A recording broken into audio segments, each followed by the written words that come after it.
الله نحمده ونستعينه ونستغفره ونؤمن به ونتوكل عليه ونعوذ بالله من شرور أنفسنا ومن سيئات أعمالنا من يهده الله فلا مضل له ومن يضلله فلا هادي له ونشهد أن لا إله إلا الله وحده لا شريك له ونشهد أن سيدنا وسندنا وشفيعنا ومولانا محمدا عبده ورسوله صلى الله تعالى عليه وعلى آله وصحابه وبارك وسلم تسليما كثيرا أما بعد قال الله تبارك وتعالى في الكلام المجيد والفرقان الحميد فأعوذ بالله من الشيطان الرجيم قل إن صلاتي ونسكي ومحياي ومماتي لله رب العالمين. وقال تعالى في موضع آخر لن ينال الله لحومها ولا دماؤها ولكن يناله التقوى منكم. وقال النبي صلى الله عليه وسلم من وجد سعة لأن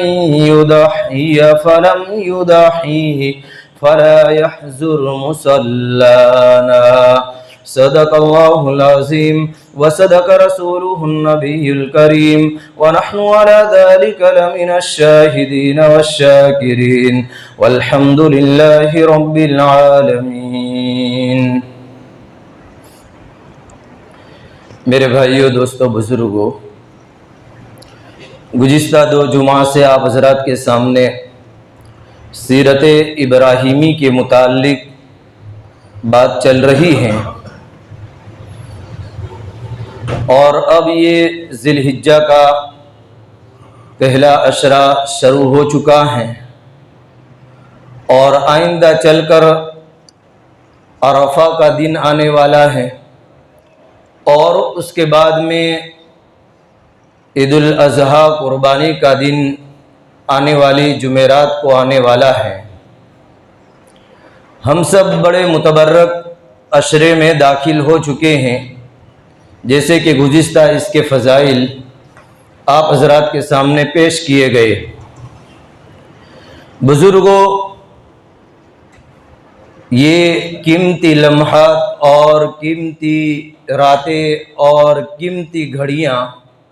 ہم سب کو میسر ہو رہی ہیں،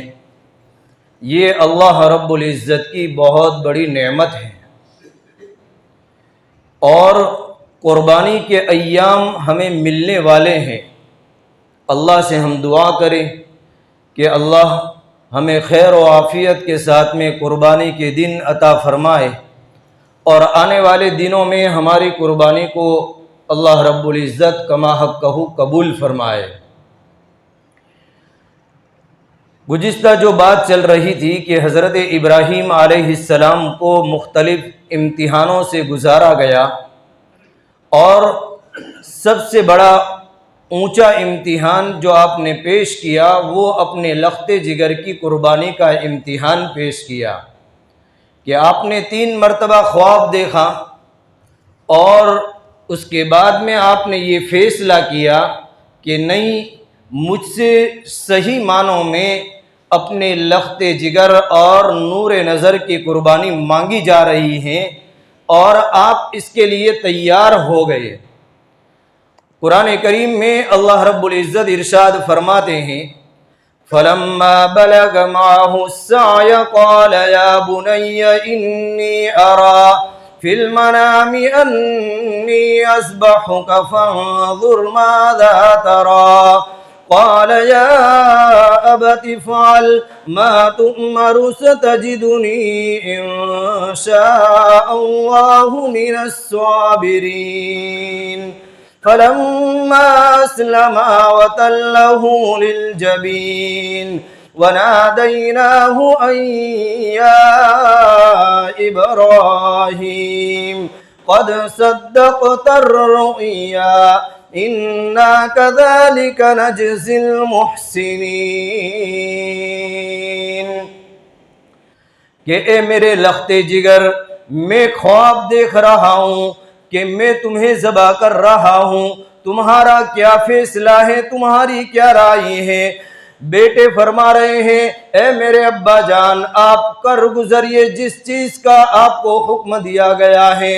اور ان قریب آپ مجھے صبر کرنے والوں میں سے انشاءاللہ پاؤں گے۔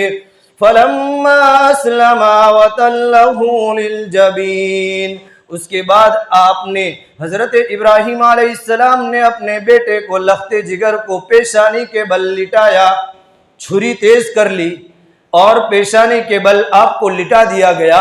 اور آپ کے اوپر چھری چلا رہے ہیں۔ اب تیاری ہے حضرت اسماعیل کے قربان کرنے کی، اس لیے کہ اللہ کا حکم تھا اور اس میں آپ پیچھے ہٹنے والے نہیں تھے،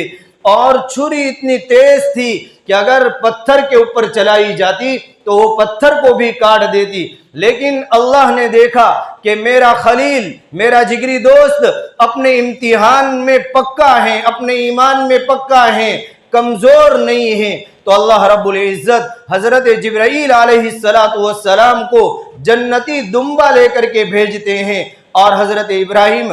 ابراہیم علیہ السلام جب جنتی دمبا کو دیکھتے ہیں تو اس وقت حضرت اسماعیل علیہ السلام جس چھری کے نیچے قربان ہونے والے تھے، اللہ رب العزت نے ان کی جگہ کے اوپر جنتی دمبا بھیج دیا۔ حضرت جبرائیل علیہ السلام جنتی دمبا لے کر کے آئے اور حضرت جبرائیل علیہ السلام نے پڑھا اللہ اکبر اللہ اکبر۔ جب حضرت ابراہیم علیہ السلام نے جنتی دمبا کو دیکھا، حضرت جبرائیل علیہ السلام لے کر کے آ گئے ہیں، تو حضرت ابراہیم علیہ السلام نے فرمایا لا الہ الا اللہ واللہ اکبر۔ اور جس وقت حضرت اسماعیل علیہ السلام نے دیکھا کہ میری جگہ کے اوپر قربانی کے بدلے کے اندر جنتی دمبا آ گیا ہے، تو حضرت اسماعیل علیہ السلام نے پڑھا اللہ اکبر وللہ الحمد۔ اس کو تکبیر تشریق کہا جاتا ہے۔ ہم کو معلوم ہے کہ یہ تکبیر تشریق کب شروع ہوئی، کس طریقے سے شروع ہوئی، اور یہ واجب ہے۔ فرض نماز کے بعد 9ویں ذی الحجہ کی فجر سے 13ویں ذی الحجہ کی عصر تک مردوں کے لیے بلند آواز سے پڑھنا اور عورتوں کے لیے آہستہ آواز سے پڑھنا یہ واجب ہیں۔ اگر ہم بھول گئے اور اسی جگہ کے اوپر قاعدے کے اندر بیٹھے ہیں اور یاد آ گیا واپس، تو پھر تکبیر تشریق پڑھ لینا چاہیے، چھوڑنا نہیں چاہیے۔ اگر اکیلے میں ہم نماز پڑھ رہے ہیں فرض نماز تو اس کے بعد بھی پڑھنا چاہیے، اگر جماعت کے ساتھ نماز پڑھ رہے ہیں تو بھی اس کے بعد بھی جماعت کے بعد میں تکبیر تشریق کو بلند آواز سے پڑھنا چاہیے۔ تو حضرت ابراہیم علیہ السلام نے قربانی پیش کی اور اللہ نے آپ کی قربانی کو قبول فرما لیا، اور اللہ نے فرمایا اور پکارا اے ابراہیم، آپ نے خواب کو سچ کر دکھلایا، ہم نیکوکار کو اسی طریقے سے بدلہ دیتے ہیں۔ ان هذا لهو البلاء المبین،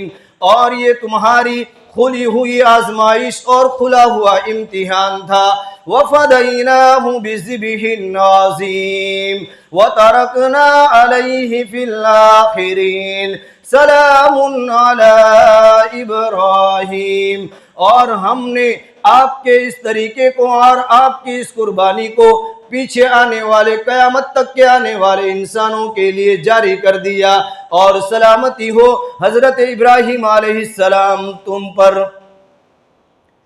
تو اللہ نے آپ کی اس قربانی کو ہم سب کے لیے واجب قرار دیا جو صاحب نصاب ہیں، اور یہ حضرت ابراہیم علیہ السلام کی یادگار ہیں۔ حضرت زید بن ارقم رضی اللہ تعالیٰ عنہ فرماتے ہیں کہ اللہ کے نبی علیہ السلام سے صحابہ کرام رضوانullah تعالی علیہم اجمعین نے پوچھا ما هذه الاضاحی یا رسول اللہ، اے اللہ کے رسول صلی اللہ علیہ وسلم یہ قربانیاں کیا چیز ہیں؟ حضرت اللہ کے نبی علیہ السلام فرما رہے ہیں قال ہی سنت ابیکم ابراہیم، کہ یہ تمہارے ابا حضرت ابراہیم علیہ السلام کی سنت ہے۔ قالوا فما لنا فیہا، ہم کو ان قربانیوں کے بدلے کے اندر کیا بدلہ ملے گا، کیا ثواب ملے گا؟ پیارے آقا علیہ السلام نے فرمایا قال بكل شعرۃ حسنہ، ہر بال کے بدلے کے اندر ایک نیکی ملے گی۔ پھر صحابہ رضی اللہ عنہم اجمعین نے پوچھا قالوا یا رسول اللہ صلی اللہ علیہ وسلم فالسوف، کہ ان کا کیا مسئلہ ہے؟ اللہ کے نبی علیہ السلام نے فرمایا السوف من الشعر بكل حسنہ، کہ اون کا مسئلہ یہ ہے، یعنی اون والے جانور کا مسئلہ یہ ہے کہ جس نے بھی ان کے بدن کے اندر، جانور کے جسم کے اندر بال ہوں گے، ہر بال کے بدلے کے اندر تمہیں ایک نیکی ملے گی۔ کہ اون جو گننے میں نہیں آتا تو اس کا کیا مسئلہ ہے؟ صحابہ نے فوراً پوچھ لیا کہ یہ مسئلہ ہے، اور ہر بال کے بدلے میں چاہے گننے میں نہ آ رہے ہو نیکی ملے گی۔ اور بزرگوں قربانی کے بہت سارے فضائل ہیں۔ اللہ کے نبی علیہ السلام نے فرمایا کہ قربانی کے دنوں میں اللہ کو قربانی سے بڑھ کر کوئی عمل محبوب اور پسندیدہ نہیں ہے جتنا قربانی کا عمل پسندیدہ ہے۔ اور قربانی کا جانور جب ذبح کیا جاتا ہے اس کے خون کے قطرے کے گرنے سے پہلے اللہ رب العزت قربانی کرنے والے کی مغفرت فرما دیتے ہیں۔ اور قربانی یہ اتنا اونچا عمل ہے، اللہ کے نبی علیہ السلام نے فرمایا کہ تم قربانی کو خوشی کے ساتھ میں کرو اور قیمتی سے قیمتی قربانی کرو، اس لیے کہ یہ قربانی کا جانور جس کو تم ذبح کر رہے ہو کل قیامت کے دن اس کے سینگ اور اس کے خور اور اسی طریقے سے اس کے بال کو لایا جائے گا، اور ان کو بھی یعنی کہ وزن کر کے اللہ رب العزت اس کا بدلہ عطا فرمائیں گے، اور کئی گنا اللہ رب العزت بدلہ عطا فرمائیں گے۔ قربانی کے گوشت اور قربانی کے خون کے اوپر بھی اللہ رب العزت کئی گنا ہمیں اس کا اجر و ثواب اور بدلہ عطا فرمائیں گے۔ اس لیے اللہ کے نبی علیہ السلام مسلسل 10 سال مدینہ میں رہے، آپ قربانی کرتے رہے۔ اللہ کے نبی علیہ السلام ہر سال 2 مینڈے قربانی کرتے، ایک اپنی طرف سے اور ایک آپ اپنی پوری امت کی طرف سے قربانی کرتے۔ 2 مینڈے اللہ کے نبی علیہ السلام ہر سال قربانی کرتے۔ اور اللہ کے نبی علیہ السلام نے فرمایا کہ یہ قربانی تم شوق کے ساتھ اور قیمتی سے قیمتی جانور، تازہ سے تازہ جانور خریدو اور قربان کرو۔ سمینوا ضحایاکم فَإِنَّهُ عَلَى الصِّرَاطِ مَطَایاکم، کہ یہ قربانی کل قیامت کے دن تمہاری پل صراط پر سواری بنے گی اور تم اس پر سوار ہوں گے۔ اگر وہ سواری کمزور ہوگی تو وہ پار نہیں ہو سکے گی، اگر وہ سواری قوی ہوگی، طاقتور ہوگی تو تم آسانی کے ساتھ کے اندر اس قربانی کے جانور جو اللہ رب العزت سواری بنائیں گے اس پر آسانی کے ساتھ کے اندر پار ہو جاؤں گے۔ کہ تم قیمتی سے قیمتی جانور خریدو، لیکن اللہ کی رضا کے لیے، خوشنودی کے لیے، لوگوں کو دکھلاوے کے لیے نہیں۔ چاہے بڑے سے بڑا عمل کریں یا چھوٹے سے چھوٹا عمل، اللہ کی رضا مقصود ہو، خوشنودی مقصود ہو۔ تو قربانی کے یہ تو میں نے فضائل بتلائے، اور قربانی واجب ہونے کے باوجود قربانی نہ کرنا۔ ایک آدمی صاحب نصاب ہے کہ جس کے پاس میں 52.5 تولہ چاندی کے برابر مال ہیں، یا 52.5 تولہ چاندی ہے، یا اس شخص کے جس کے اوپر صدقہ فطر جیسے رمضان میں واجب ہوتا ہے اور وہ صدقہ فطر نکالتا ہے، تو اس آدمی کے اوپر قربانی واجب ہو جاتی ہے۔ اگر ضرورت اصلی سے زائد مال سامان گھر میں ڈیکوریشن کا اتنا زیادہ ہے کہ اگرچہ سونا چاندی نہیں ہے، روکڑ رقم نہیں ہے، لیکن ان کی قیمت کو اگر ملا لیا جائے اور 52.5 تولہ چاندی کی قیمت کو اگر یہ ضرورت کا سامان پہنچ جاتا ہے تو پھر اس آدمی کو بھی یعنی کہ قربانی کرنا پڑے گا، اور اس پر قربانی واجب ہے کہ 52.5 تولہ چاندی کے برابر آدمی کے پاس میں مال ہو۔ اور اسی طریقے سے یہ قربانی کا جو عمل ہے، یہ قربانی پورے گھر کی طرف سے ایک کافی نہیں ہوتی ہے۔ اگر گھر میں سب کا الگ الگ حساب ہے، سب الگ الگ مالدار ہیں، سب الگ الگ صاحب نصاب ہیں، ایک باپ کی اولاد ہیں، لیکن سب کا دھندا اور سب کے بزنس الگ ہیں اور سب اپنے اپنے بزنس کے مالک ہیں، پراپرٹی کے مالک ہیں، چاہے ساتھ میں رہتے ہو، اگر وہ لڑکا ہمارا چاہے ساتھ میں رہتا ہو لیکن وہ اس مال کا مالک ہے تو وہ مالدار کہلائے گا، اور اگر وہ 52.5 تولے چاندی کے برابر پہنچ جاتا ہے تو اس آدمی کو بھی قربانی کرنا پڑے گا، اس آدمی کو بھی قربانی کرنا پڑے گا۔ تو ایک تو یہ کہ ہم پوچھے کہ قربانی کب واجب ہوتی ہے، کیا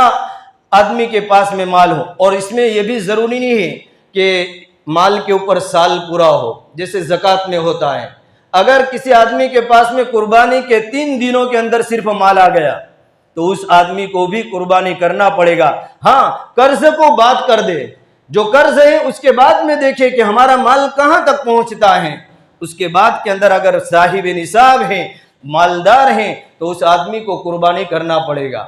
اور اس کے لیے کیا شرط ہے قربانی کے لیے؟ کہ مسلمان ہونا، عقل مند ہونا۔ اگر بیوقوف ہے، پاگل ہے، چاہے اس کے پاس میں کتنا مال ہو، اس پر قربانی نہیں ہے۔ ایک تو مسلمان ہونا، عقل مند ہونا اور بالغ ہونا۔ نابالغ کے پاس میں مال ہے تو اس پر قربانی نہیں ہے۔ آزاد ہونا، صاحب نصاب ہونا، آزاد ہونا اور اسی طریقے سے صاحب نصاب ہونا۔ اگر یہ شرط ہے اور ایک مقیم یعنی کہ کوئی مسافر نہیں ہے، شرعی مسافر نہیں ہے، تو اس آدمی کے اوپر بھی قربانی واجب ہے۔ اور اگر وہ شرعی سفر میں مسافر ہیں تو پھر اس آدمی کے اوپر قربانی واجب نہیں ہے۔ یہ مسائل ہیں، اور اگر یہ واجب ہونے کے باوجود قربانی نہیں کرتے تو حدیث میں آتا ہے، سخت دھمکی دی گئی کہ جو آدمی قربانی نہیں کرتا ہے اسے چاہیے کہ وہ ہمارے عیدگاہ پر نہ آئے، عید کی نماز کے لیے ہمارے یہاں پر حاضر نہ ہو، کہ اللہ اور اس کے رسول صلی اللہ علیہ وسلم اس سے سخت ناراض ہوتے ہیں۔ قربانی تو الحمدللہ ہم بڑے ذوق و شوق سے کرتے ہیں، اور قربانی کے اندر بڑے ذوق اور شوق کے ساتھ میں حصہ بھی لینا چاہیے۔ افضل قربانی یہ ہے کہ آدمی اپنے ہاتھ سے کرے، یا کم از کم اگر ہمیں ذبح کرنے نہیں آتا ہے تو چھری پر ہاتھ رکھے اور اپنے ہاتھ سے قربانی کرے، قربانی کے وقت حاضر رہے۔ افضل یہ ہے، حضرت فاطمہ رضی اللہ تعالی عنہ کی قربانی ہو رہی تھی، اللہ کے نبی علیہ السلام نے حضرت فاطمہ سے فرمایا، بیٹی فاطمہ تم اپنی قربانی کے وقت حاضر رہو، اپنی قربانی کے وقت حاضر رہو۔ افضل تو یہ ہے۔ اور اگر ہماری ایسی پوزیشن نہیں ہے، اس کے بعد اگر ہم حصے میں جاتے ہیں، چاہے بڑا حصہ لیں یا چھوٹا حصہ لیں، کم روپے والے یا زیادہ، تو یہ آدمی کی پوزیشن کے اوپر ہے۔ لیکن اگر ہماری استطاعت ہے اور ہم جان چھڑاتے ہیں کہ یہ سب جھنجٹ میں کون پڑے قربانی کے اندر، گوشت دینے کی، ذبح کرنے کی، اور اسی طریقے سے جانور کو 4-5 دن رکھنے کی، اور پھر اس طریقے سے عید کے دن اس میں آدھا دن ضائع کرنا، نعوذ باللہ، اگر یہ نیت ہے تو پھر یہ آدمی کے لیے صحیح نہیں ہے کہ بڑے کے اندر حصہ لے کر کے جان چھڑائے، اگر یہ نیت ہے۔ ہاں، پوزیشن نہیں ہے اور اگر آدمی اس طریقے سے حصہ لے رہا ہے تو کوئی حرج نہیں ہے، آدمی کی قربانی اس میں بھی ہو جائے گی۔ اور اسی طریقے سے ایک بات کہ کن کن جانور کی قربانی درست اور درست نہیں ہے۔ چند عیب ہیں، جیسے کان ہے جانور کا اکثر کٹا ہوا ہے، 1/3 سے زیادہ۔ اسی طریقے سے جانور کی آنکھ کی روشنی اکثر چلی گئی، ختم ہو گئی، دکھائی نہیں دیتا، تو ایسا جانور ہے، اس کی قربانی نہیں ہوگی۔ دم کٹی ہوئی ہے اکثر، یعنی کہ زیادہ کٹی ہوئی ہے، جتنی دم ہے اس سے زیادہ کٹی ہوئی ہے، تو اس جانور کی قربانی درست نہیں۔ جس جانور کے بالکل دانت نہیں ہے کہ وہ چارہ ہی نہیں کھاتا ہے، تو ایسے جانور کی قربانی درست نہیں۔